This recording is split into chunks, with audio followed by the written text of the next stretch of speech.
Saudara-saudara, pelita harus ditaruh di atas kaki pelita atau di atas kaki Dian supaya menerangi semua orang. Artinya Yesus mau mengatakan, biarlah terangmu dilihat oleh semua orang. Yesus menginginkan setiap kita menjadi orang-orang yang menyaksikan perbuatan Tuhan yang baik dalam hidup ini. Saudaraku yang diberkati oleh Tuhan, saya mau katakan bahwa kekristenan adalah kehidupan yang bersaksi. Kita tidak bisa menjadi orang Kristen tanpa sebuah kesaksian. Ya. Jadi kekristenan adalah kehidupan yang bersaksi. Kita tidak bisa menjadi orang Kristen tanpa kesaksian. Kenapa? Karena setiap orang Kristen itu mengalami Tuhan. Saya mengkhotbahkan ini beberapa hari. Di dalam kekristenan, kita bukan hanya memiliki yang namanya doktrin. Kita bukan hanya memiliki yang namanya ajaran. Tapi kita juga punya yang namanya pengalaman. Pengalaman hati kita dilawat oleh Tuhan. Sehingga kita tahu bahwa Tuhan itu ada dan Tuhan itu hidup. Ya. Kalau kita membaca Alkitab ini menceritakan tentang peristiwa yang terjadi ribuan tahun yang lalu. Ya. Dan bagaimana kita tahu bahwa apa yang dikatakan oleh Alkitab mengenai peristiwa 2000 tahun yang lalu ini adalah suatu kebenaran, adalah suatu kenyataan. Memang tak dapat dipungkiri, Alkitab tidak hanya berdiri sendiri, ya. Ada bukti-bukti sekuler, ya, yang dimiliki, bukti-bukti sejarah historis maksud saya, yang ada yang mendukung pernyataan yang dikatakan oleh Alkitab. Ya. Kalau kita menutup Alkitab, sejarah akan mengatakan kepada kita bahwa Yesus itu pernah ada dalam dunia. Yesus yang hidup dan yang berkarya itu pernah ada, sejarahnya itu ada. Tetapi kendati demikian saudara-saudara, kita juga membutuhkan yang namanya satu pengalaman. Di mana pengalaman itu menyatakan kepada kita bahwa Allah itu benar-benar ada. Dan Allah itu benar-benar hidup. Ya. Itulah sebabnya kenapa kita harus menjadi orang Kristen yang bersaksi. Kenapa? Karena kita menyaksikan kepada dunia bagaimana Allah melawati kehidupan setiap kita.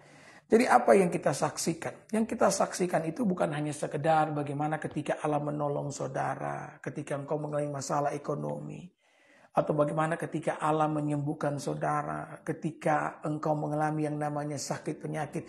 Ya, itu juga merupakan bentuk kesaksian yang tidak boleh saudara simpan bagi dirimu sendiri. Ya, saya mengatakan ini agar saudara mengerti baik ya. Setiap mujizat yang dialami oleh orang percaya punya satu tujuan. Bukan hanya untuk menghibur kita dengan sebuah keajaiban yang terjadi.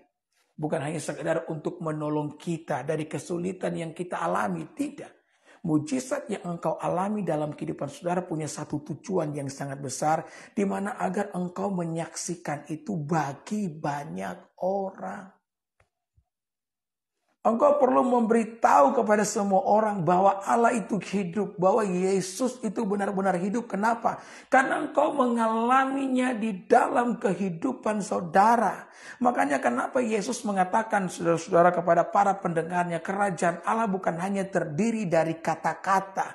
Tetapi kerajaan Allah terdiri dari kuasa. Kuasa yang dialami oleh setiap orang percaya. Ya. Saya teringat bagaimana saudara-saudara almarhum Reinhard Bonnke. Ini pendeta yang dipakai Tuhan di Afrika sana. Dia telah banyak menobatkan orang-orang untuk percaya kepada Kristus Yesus. Pelayanan daripada Reinhard Bonnke itu luar biasa. Reinhard Bonnke pernah mengatakan sebuah kalimat yang sangat penting. Dia berkata bahwa kekristenan seharusnya adalah supranatural atau keajaiban. Kalau tidak, maka kekristenan bukanlah apa-apa. Dan saya setuju dengan ini Bapak Ibu. Saudara melihat bagaimana ketika engkau membaca Alkitab. Ketika para rasul itu dianiaya oleh karena kebenaran yang mereka sampaikan. Kebanyakan para rasul itu mengalami yang namanya kematian akibat kesaksian yang mereka beritakan bahwa Yesus bangkit dari antara orang mati. Karena dialah Mesias yang telah datang ke dalam dunia. Ya. Jadi mereka diperhadapkan dengan tantangan-tantangan yang sedemikian luar biasa beratnya. Mereka diperhadapkan dengan kesulitan-kesulitan yang sedemikian besarnya. Tetapi mereka mampu mengalahkan semuanya itu sekalipun nyawa mereka yang menjadi taruhannya. Dan kekristenan mengalami sebuah kemenangan yang luar biasa. Bahkan mengalahkan pemerintah Romawi pada waktu itu. Ya, bahkan Kaisar Agustin. Dia pun menjadi orang percaya. Ini begitu luar biasa. Kenapa? Karena kesaksian yang disampaikan oleh para rasul tidak hanya berasal daripada kekuatan mereka sendiri.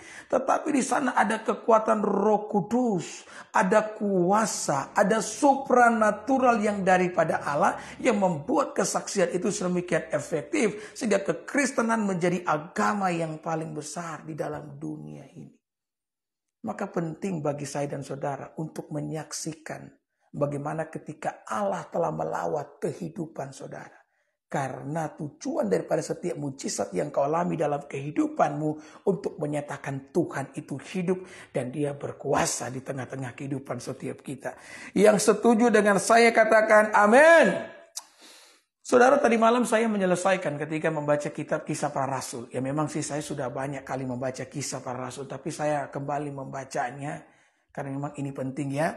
Jadi membaca Alkitab itu bukan cuma harus sekali, saudara, tetapi itu harus berkali-kali. Jangan kebanyakan nonton TV. Jangan kebanyakan nonton drama Korea. Ya, perbanyak juga baca Alkitab ya. Karena Alkitab ini adalah air hidup, adalah roti hidup, adalah batu karang. Di mana kita minum, di mana kita makan, dan di mana kita berdiri kokoh. Ini firman Tuhan. Maka jangan pernah biarkan Alkitab saudara berdebu. Buka itu dan bacakan itu untuk jiwamu. Karena jiwamu membutuhkan firman Tuhan. Saya sendiri seringkali mengutip ayat ketika Yesus dicobai oleh iblis. Yesus berkata bahwa manusia bukan hanya hidup dari roti, tapi dari firman yang keluar dari mulut Allah. Baca itu. Kalau engkau memiliki kedisiplinan dalam membaca Alkitab, engkau memiliki ketekunan dalam membaca Alkitab, engkau sendiri akan melihat bagaimana kuasa supranatural daripada Allah mengubahkan hatimu, kemudian mengubahkan kehidupan saudara. Ya.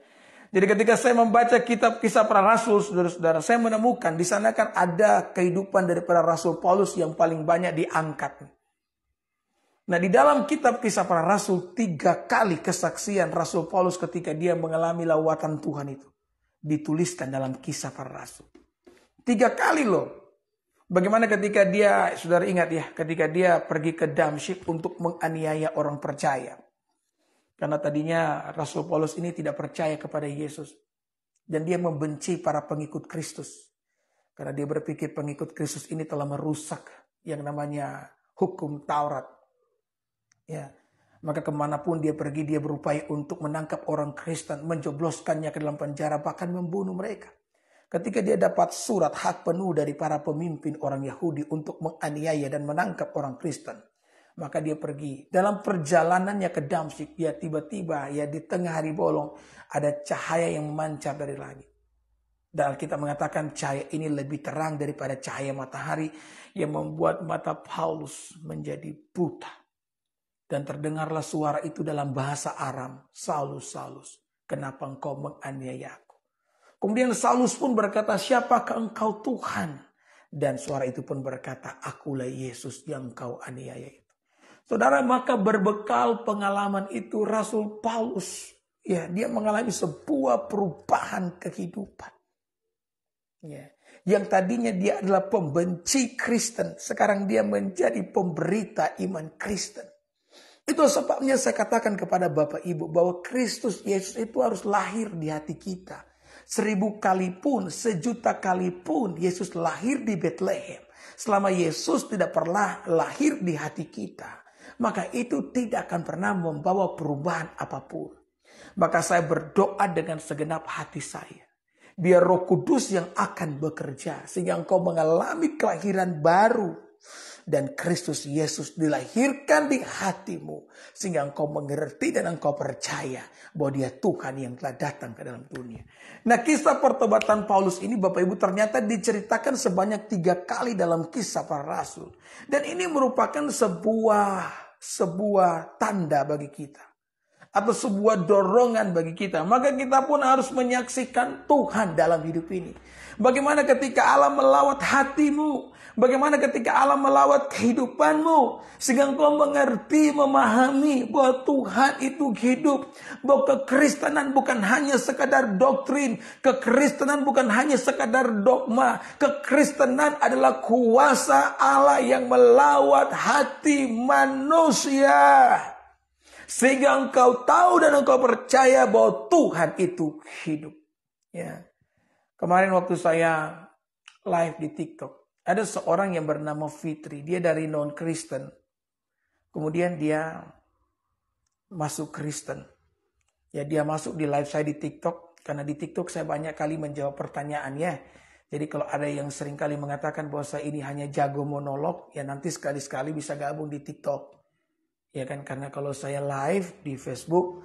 Dan saya mau angkat penonton untuk sama-sama live dengan saya dan tanya jawab dikit-dikit. Tidak ada yang berani. Tapi di TikTok banyak kok yang suka juga masuk dalam live saya.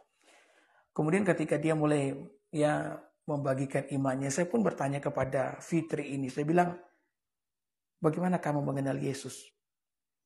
Karena ini sangat penting. Saya tanya kepadanya. Kamu kan tadinya non-Kristen kan? Lalu bagaimana kamu mengenal dia? Dan dia pun mulai menceritakan. Dan saya paham betul. Saya mengerti. Ketika dia menceritakan bagaimana pengenalan akan Tuhan itu diawali dari mamanya yang sakit. Mamanya sakit bertahun-tahun dan tidak mengalami kesembuhan. Malahan sakitnya semakin parah. Sampai kemudian, saudara-saudara, mamanya dibawa ke gereja. Di gereja Tiberias. Waktu itu almarhum pendeta Pariaji masih hidup. Ya, saudara ingat ya bagaimana pelayanan beliau itu sedemikian booming di Indonesia dengan perjamuannya itu, saudara-saudara ya. Maka ketika didoakan oleh pendeta Pariaji, mamanya mengalami kesembuhan. Maka dari situ, saudara-saudara ya, dia mulai memiliki kerinduan untuk mengenal Yesus. Dan lawatan itu pun terjadi dalam kehidupannya. Sehingga dia pun menyerahkan hidupnya bersama orang tuanya kepada Kristus Yesus. Menjadi pengikut daripada Kristus itu. Jadi sekali lagi saudara. Kita bukan hanya punya doktrin. Kita bukan hanya punya dogma. Tapi kita juga punya pengalaman. Itulah sebabnya kehidupan kekristenan adalah kehidupan yang harus menyaksikan Tuhan. Engkau tidak bisa berkata kepada saya, Pak Pendeta, saya tidak sehebat Pak Pendeta. Begitulah yang memiliki kemampuan untuk berapologet. Atau memiliki kemampuan untuk bisa men-sharing ayat-ayat Alkitab. Saudara, mungkin engkau tidak sekolah Alkitab. Engkau mungkin tidak punya banyak ayat hafalan yang kau hafal di dalam kepala saudara. Tapi satu hal yang pasti. Engkau punya pengalaman bersama dengan Tuhan. Dan pengalaman ini lebih daripada cukup untuk menyaksikan Tuhan di dalam kehidupan saudara. Setiap pengalaman-pengalaman yang kita alami, pengalaman pribadi yang kita alami bersama dengan Tuhan adalah sesuatu yang sangat penting. Dan ini tidak bisa didiamkan. Buka mulutmu dan beritahu kepada semua orang bahwa Yesus Kristus itu hidup. Dan dia Allah yang berkuasa di dalam kehidupan setiap kita. Saudara, saya katakan tadi bahwa pengalaman yang kita alami dalam kehidupan ini bersama dengan Tuhan adalah sebuah pengalaman yang tidak bisa didiamkan. Karena itu terlalu luar biasa. Saya akan menceritakan bagaimana ketika beberapa orang dalam Alkitab juga tidak bisa mendiamkan pengalaman mereka bersama dengan Tuhan. Kita buka Markus pasal yang ke-1. Ada orang-orang yang mengalami kuasa Tuhan. Mengalami pengalaman itu. Ya, Markus pasal yang pertama. Dan saya akan mulai baca ayat yang ke-40. Yesus menyembuhkan seorang penderita penyakit kulit. Kalau dalam terjemahan lain, dalam Injil yang lain, dikatakan penyakit kusta. Seorang penderita sakit kulit yang menajiskan datang kepada Yesus. Dan sambil bersujud di hadapannya ia memohon bantuannya, katanya, kalau engkau mau engkau dapat mentahirkan aku. Lalu tergeraklah hatinya oleh belas kasihan. Ia mengulurkan tangannya menyentuh orang itu dan berkata kepadanya, aku mau, jadilah tahir. Seketika itu juga lenyaplah penyakit kulit orang itu dan ia menjadi tahir, menjadi kudus kembali. Ayat 43. Segera ia menyuruh orang itu pergi dengan peringatan keras. Yesus mengatakan, ingat jangan katakan sesuatu kepada siapapun juga Tetapi pergilah, perlihatkanlah dirimu kepada imam dan persembahkanlah untuk pentahiranmu persembahan yang diperintahkan Musa sebagai bukti bagi mereka. Jadi Yesus ngomong, jangan beritahu siapa-siapa ya mengenai kesembuhan yang engkau alami. Nah, coba kita lihat respon dari orang yang disembuhkan dari sakit kusta. Ayat yang ke-45. Namun orang itu pergi memberitakan peristiwa itu serta menyebarkannya kemana-mana. Sehingga Yesus tidak dapat lagi terang-terangan masuk ke dalam kota. Ia tinggal di luar di tempat yang terpencil. Tetapi orang terus juga datang kepadanya dari segala penjuru. Saudara, orang kusta itu tidak bisa mendiamkan itu. Alkitab mengatakan dia memberitahu kepada semua orang. Haleluya. Dan inilah yang harus kita lakukan, saudara-saudara. Ya. Orang kusta ini tidak punya latar belakang teologi. Dia tidak banyak menghafal katakanlah ayat-ayat kitab Taurat. Tetapi dia memberitakan itu kepada semua orang, pengalaman yang dia alami ketika Yesus Kristus menyembuhkan dia. Dan inilah yang disebut dengan kekristenan. Sekali lagi saudara, kekristenan adalah kehidupan yang bersaksi. Kita tidak bisa menyebutkan diri kita orang Kristen tanpa menyaksikan Tuhan di dalam kehidupan ini. Amin. Haleluya. Maka saya mendorong setiap saudara yang mendengarkan saya menyampaikan firman Tuhan. Jadilah orang-orang yang menyaksikan perbuatan Tuhan di dalam hidup ini. Saya teringat juga bagaimana ada seorang perempuan yang suka kumpul kebo. Ketemu dengan Yesus di sumur Yakub. Ya, ketika hatinya dijamah oleh Tuhan. Maka dia pergi ke kota Samaria dan memberitakan tentang Yesus.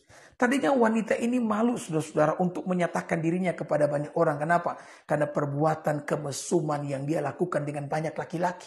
Maka dia pergi menimba air bahkan pada pukul 12 siang. Siapa yang mau timba air pada pukul 12 siang? Itu waktu yang tidak tepat untuk timba air. Tetapi dia terlalu malu untuk timba air pada waktu pagi maupun pada waktu sore hari. Di mana banyak ibu-ibu yang lagi ngumpul untuk timba air. Dia memiliki kehidupan yang begitu memalukan. Dia takut menjadi pembicaraan banyak orang. Apalagi pembicaraan ibu-ibu yang lagi ngumpul di sumur. Maka dia memilih untuk menimba air pada pukul 12 siang. Tetapi sudah ternyata pada waktu itulah dia ketemu dengan Yesus. Dan ketika hatinya dijamah oleh Tuhan. Ya, maka dia pergi ke kota dan dia memberitahu tentang Yesus. Dan Alkitab mengatakan banyak orang yang menjadi percaya kepada Yesus. Haleluya.